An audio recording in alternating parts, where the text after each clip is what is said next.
Hello everyone. तो notes card में आप सभी लोगों का स्वागत है। जैसा कि आप लोगों को पता है, diploma in pharmacy exit exam के रिलेटेड जितने भी आप लोगों की क्वेरी थी, आपका एग्जाम कब होगा, कितने पार्ट में होगा, कौन कौन से सिलेबस होंगे, एलिजिबिलिटी क्राइटेरिया होगी, तो आपकी जो test agency NBEMS National Board of Examination in Medical Science जो आपकी एजेंसी है, उसने सारी चीजें जो है क्लियरिफाई कर दी है।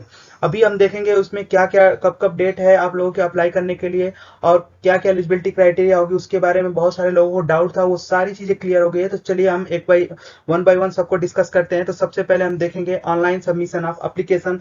आपका एप्लीकेशन 24 अगस्त को आ चुका है, और उसके बाद से 13 सितंबर को इसका क्या हो जाएगा, क्लोजिंग डेट है। उसके बीच में ही आप लोगों को इसको सबमिट कर देना है। इशू एडमिट कार्ड आप लोगों का 30 सितंबर को आ जाएगा। एग्जामिनेशन डेट जो होगी आपकी 3rd, 4th एंड 5th अक्टूबर, यानी कि आप लोगों की जो एग्जामिनेशन है वो 3 स्टेजेस में होने वाली है, पेपर 1, पेपर 2 एंड पेपर 3। अब डिक्लेरेशन ऑफ रिजल्ट जो है आप लोगों का 4 नवंबर को डिक्लेयर रिजल्ट जो होगा वो डिक्लेयर कर दिया जाएगा। इसके बाद हम देखेंगे कि आपकी एग्जामिनेशन फी 5,000 है, और जीएसटी इंक्लूड करके 900 जीएसटी है, तो 5,900 है। हालांकि फीस कुछ ज्यादा ही है। क्यों? क्योंकि आप लोगों का अभी ट्रायल बैच है, तो ट्रायल बैच में अभी ना तो आपको पॉजिटिव और निगेटिव इम्पैक्ट कुछ भी नहीं पता है, इसलिए इस हिसाब से ये फीस क्या है, अभी बहुत ज्यादा लग रही है। ठीक है, नेक्स्ट हम बात करेंगे इसका एलिजिबिलिटी क्राइटेरिया के बारे में। तो जो आपकी टेस्ट एजेंसी NBEMS जो है कि वो आपका जो एग्जाम है DPE वो बाइनअली यानी कि ईयरली 2 बार कंडक्ट कराएगा, जिसमें आपका फर्स्ट एग्जाम मार्च और अप्रैल में होगा, और सेकेंड जो होगा आपका सितंबर या अक्टूबर में होगा। ठीक है। After coming in force of this regulation, candidate who have successfully completed the approved course of diploma in pharmacy qualified in diploma exit examination only will eligible for the registration of the pharmacist under section 3। यानी कि इस regulation के आने के बाद जो इस exam को कंप्लीट कर पाएगा वही वही जो पर्सन होगा वो रजिस्ट्रेशन के लिए अलाउ होगा, उसके अलावा और कोई अलाउ नहीं होगा। ठीक है। जो और इसमें क्या देखा, these regulation shall not apply to the person who names already enter in the registered pharmacist. और उस पर्सन के लिए अलाउ नहीं है, यानी कि जो फार्मासिस्ट ऑलरेडी रजिस्टर हो चुके हैं उनके लिए ये एग्जाम तो बिल्कुल भी नहीं है। ठीक है। तो ये बहुत अच्छा है कि जिनका ऑलरेडी हो चुका है उनके लिए नहीं है, लेकिन जो लोग अभी कंप्लीट किए हैं उनके लिए है कि आप इसको एग्जिट एग्जाम को कंप्लीट करें, और कंप्लीट करने के बाद अपना रजिस्ट्रेशन कराएं। नेक्स्ट बात करेंगे जो डेमो टेस्ट है आप लोगों का। पहली बात तो ये जो एग्जाम होने वाला है वो कंप्यूटर बेस्ड टेस्ट होने वाला है, और इसका डेमो जो है 20 सितंबर ऑनवर्ड्स आप लोगों के लिए अवेलेबल हो जाएगा, जिसका लिंक आप लोग डायरेक्ट NBEMS के जो साइट है वहां पे भी देख सकते हैं, और उसका लिंक आने के बाद हम आप लोगों को इन्फॉर्म कर देंगे, आप वहां से भी जाके देख सकते हैं। और इसके अलावा एक नोट पॉइंट यहाँ पे भी है कि सबमिट यानी जो भी डॉक्यूमेंटेशन आप लोगों का होगा वो 31 जुलाई से पहले पहले कंप्लीट होना चाहिए। यानी कि जो भी आपका एकेडमिक सेशन चल रहा है वो 31 जुलाई से पहले पहले कंप्लीट होना चाहिए। यानी कि आप जहाँ पे जिस कॉलेज में पढ़ रहे हो वहां से जो रिजल्ट का डिक्लेरेशन है वो 31 जुलाई से पहले पहले हो जाना चाहिए। वही पर्सन क्या होगा, diploma in pharmacy exit exam के लिए एलिजिबल होगा। अगर 31 जुलाई के बाद अगर आपका रिजल्ट आता है तो आप एग्जिट एग्जाम के लिए एलिजिबल नहीं होंगे। अक्टूबर में आप नहीं देख सकते, उसके बाद आपका जो मार्च और अप्रैल का एग्जामिनेशन होगा आप उसमें बैठ सकते हैं, लेकिन इस अक्टूबर वाले एग्जाम में आप नहीं बैठ सकते। तो ये आप लोग ध्यान रखिएगा कि आप लोगों का एग्जाम 31 जुलाई से पहले पहले होना चाहिए। उसके बाद वाले आप लोगों का भरने का कोई मतलब नहीं निकलेगा, क्योंकि आप लोग एलिजिबल ही नहीं है उसके लिए, क्योंकि साफ साफ मेंशन कर दिया गया है। पेपर पैटर्न और शेड्यूल के बारे में बात करें तो टोटल 150 MCQ आपको मल्टीपल चॉइस क्वेश्चन दिए जाएंगे। उसके बाद से अगर देखा जाए तो क्वेश्चन पेपर में आपका देखा जाए तो 3 पेपर आपके होंगे। 3 पेपर में यानी पेपर 1, पेपर 2 एंड पेपर 3। क्योंकि आप लोगों के लिए ये सारी चीजें नोटिस करना, पेपर पैटर्न देखना बहुत जरूरी है, क्योंकि पहली बार एग्जाम हो रहा है तो कैसा पैटर्न होगा और क्या क्या चीजें इंक्लूड होगी ये सारी चीजें जानना बहुत जरूरी है। तो इसलिए आप रेगुलरली जुड़े रहिए। आप जो में हमारे टेलीग्राम ग्रुप, व्हाट्सएप ग्रुप या अदर किसी भी कहीं से आप किसी भी रिसोर्सेज से जुड़े हैं तो डेली जुड़े रहिए आप लोग, क्योंकि जो भी इंफॉर्मेशन होगी आप लोगों को तुरंत मिल जाया करेगी, जिससे आप अपने को अपडेट कर पाएंगे। नेक्स्ट बात करेंगे पेपर 1 में आपकी देखा जाए तो फार्मास्यूटिक्स है, pharmacy law and ethics, community pharmacy and management and hospital and clinical pharmacy. ये 4 सब्जेक्ट जो है आपके पेपर 1 में होंगे, जो टोटल आपके 150 मार्क्स के होंगे।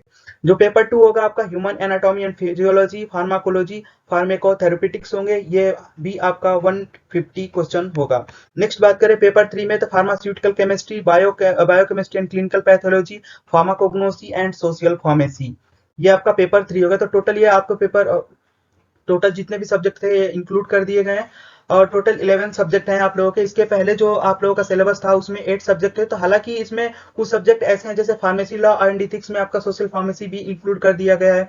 और फार्मेकोथेरेपेटिक्स आप लोगों के लिए नया है, नया आप लोगों के लिए है नहीं, क्योंकि फार्माकोलॉजी में ऑलरेडी इस डिजीज के बारे में आप पढ़ते हो। तो अगर आप उस डिजीज के बारे में पढ़ते हो तो बस आप लोगों को बेसिकली क्या करना है कि आप लोगों को उसको पर्टिकुलर उसका जो थेरेपेटिक इफेक्ट है वो याद रखना है। और हमने आप लोगों को ऑलरेडी अपडेट किया था कि जो भी आप लोग हॉस्पिटल ट्रेनिंग कर रहे हैं उसमें जो सारी चीजें आप क्लिनिकल स्टडी कर रहे हैं वो बहुत ही इंपॉर्टेंट होगी आपके एग्जामिनेशन पॉइंट ऑफ व्यू से।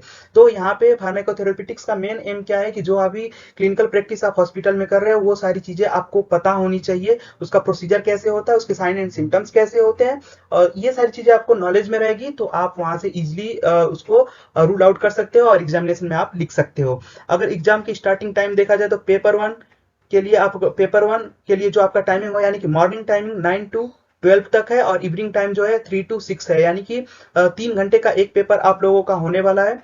और उसके बाद से पेपर 1 3 घंटे, पेपर 2 एंड पेपर 3।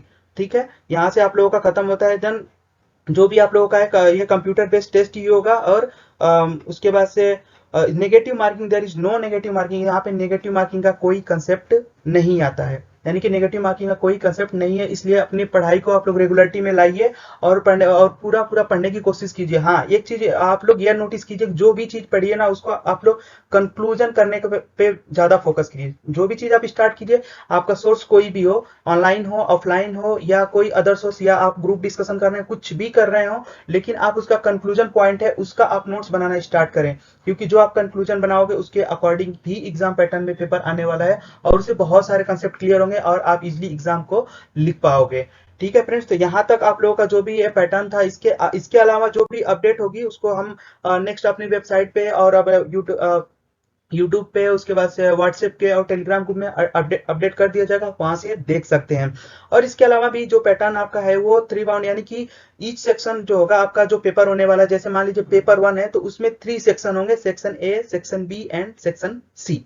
तो सेक्शन ए जो होगा आपका उसमें 50 क्वेश्चन होंगे, और उसके लिए आप लोगों को 1 घंटे का समय दिया जाएगा। तो पेपर पैटर्न ऐसा बताया गया है कि अगर आप लोगों का जो एक फर्स्ट पेपर है उसमें सेक्शन ए होगा, उसके लिए आप लोगों को 1 घंटे का समय दिया जाएगा। आपको 1 घंटे के अंदर अंदर आप लोगों को जितने भी 50 क्वेश्चन है वो कंप्लीट कर लेने हैं। उसके बाद आप उसको सबमिट करने के बाद ही सेक्शन बी में जाओगे। और एक चीज नोटिस करने वाली बात ये भी है कि जब आप सेक्शन बी में इंटर कर गए तो आप सेक्शन ए के जो भी आंसर है उसको आप चेंज नहीं कर सकते हो। तो यानी कि बहुत सारे स्ट्रिक्टली रूल फॉलो किया गया है, बहुत ही स्ट्रिक्ट कर दिया गया है। इसलिए आप अपने स्टडी के इंपॉर्टेंस को समझ सकते हो कि आप लोगों को स्टडी पे कितना फोकस करना पड़ेगा। ठीक है, नेक्स्ट हम बात करेंगे यहाँ पे there shall be no restriction on number of attempt to the appearance, यानी कि आप कितनी बार एग्जाम दे सकते हो इसकी कोई क्राइटेरिया अभी तक निर्धारित नहीं की गई है। आप कितने इसका जो भी क्राइटेरिया होगा अगर बाद में मेंशन किया जाए तो देखा जाएगा, लेकिन अभी आप लोगों के लिए कोई रिस्ट्रिक्शन नहीं है, तो ज्यादा घबराने की भी जरूरत नहीं है। आप लोग कोशिश करो कि इसी बार एग्जिट एग्जाम सबका निकल जाए, कोई यहाँ पे फंसे ही नहीं। अगर बाई चांस अगर आप लोगों का कोई कारणवश अगर रुक भी जाता है तो नेक्स्ट ईयर आप कर सकते हो। हालांकि फीस के बारे में बात करें तो फीस थोड़ी ज्यादा है, क्योंकि अगर अभी आप लोगों का ट्रायल बैच है तो यहाँ पे फीस कुछ ज्यादा है। ट्रायल बैच है तो फीस प्रोबेबली कम होनी चाहिए थी, क्योंकि ट्रायल है ना, तो हमें निगेटिव इंपैक्ट ना तो पॉजिटिव इंपैक्ट, कुछ भी नहीं पता है कि रिजल्ट में क्या होगा क्या नहीं होगा। और इतने साल फार्मेसी करने के बाद भी यहाँ पे कुछ ज्यादा ही फीस का वो हो रहा है, तो ये थोड़ा ज्यादा है, लेकिन फिर भी ठीक है। अब गवर्नमेंट ने जो भी किया है, अब जैसे भी किया है, आप लोग पढ़ाई पे फोकस करना स्टार्ट कीजिए, क्योंकि इतना स्ट्रिक्ट रूल आ चुके हैं, बहुत सारे रिस्ट्रिक्शन को फॉलो किया जा रहा है, तो यहाँ पे आप लोगों को पढ़ना बहुत जरूरी है। तो जैसा कि मैंने बताया कि आप लोग जब भी पढ़ाई कीजिए, जब भी कुछ भी कीजिए, चाहे कोई भी सोर्स हो आप लोगों का, ऑनलाइन ऑफलाइन या कोई ग्रुप डिस्कशन कुछ भी हो, तो आप डायरेक्ट उसका कंक्लूजन पॉइंट निकालिए और उसको आप नोट डाउन कर लीजिए। यानी कि आज से आप लोग अपने कॉपी पे या अपने माइंड में नोट डाउन करने की आदत बिल्कुल डाल लीजिए, क्योंकि एमसीक्यू पैटर्न है और एमसीक्यू पैटर्न कहीं ज्यादा मुश्किल होता है आपके थ्योरी पैटर्न से। क्योंकि एमसीक्यू अगर आप लोगों का एमसीक्यू पैटर्न में अगर आपका कंसेप्ट क्लियर नहीं हुआ तो क्वेश्चन रॉन्ग होने से आपको कोई नहीं बचा सकता। इसलिए आप लोगों को सारे कंसेप्ट जो हैं क्लियर होने चाहिए। तो आज से ही और अभी से ही अपने जितने भी आप लोगों के थ्योरी नोट्स होंगे या थ्योरी आप लोगों के, चाहे किसी भी साइट से आप पढ़ रहे हो चाहे कहीं भी सोर्स से पढ़ रहे हो, उसको आप कलेक्ट करें। कलेक्ट करने के बाद उसे पढ़ें, उसके बाद कंक्लूजन पॉइंट अपनी लैंग्वेज में नोट डाउन करें और उसको रेगुलर रिवीजन में लाएं, जिससे आप लोगों का जो जो स्किल होगी ना आपकी, वो बहुत ज़्यादा डेवलप होगी, और एमसीक्यू आप करते रहें। ठीक है फ्रेंड्स, तो आप लोग अपने स्टडी पे फोकस करें, बाद में देखते हैं क्या होगा। जैसे भी जो भी अपडेट अपडेट आएगी उसके बारे में आप लोगों को व्हाट्सएप पे और टेलीग्राम ग्रुप पे अपडेट कर दिया जाएगा। जैसे ही फॉर्म फिलअप होने लगेगा, उसका लिंक आएगा, आप लोगों को लिंक उसमें ग्रुप में भेज दिया जाएगा, आप वहां से देख सकते हैं। Thank you to all of you friend.